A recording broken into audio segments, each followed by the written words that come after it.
सिंध जे वॾे वज़ीर सैयद मुराद अली शाह पारां हैदराबाद में बिलावल काका जे क़त्ल ऐं उन खां पोइ जी सूरत हाल जो नोटिस वठंदे चयो आहे त सिंध धरती अमन जी धरती आहे।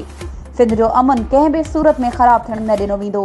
सिंध में केतिरनि ॾहाकनि खां मुख़्तलिफ़ ॿोलियुनि जा माण्हू सिंध मुहबत सां रहंदा आया आहिनि। हैदराबाद समेत सिंध जे कंहिं बि शहर में लिसानी बुनियादनि ते का बि साज़िश कामयाब थियण न ॾींदासीं।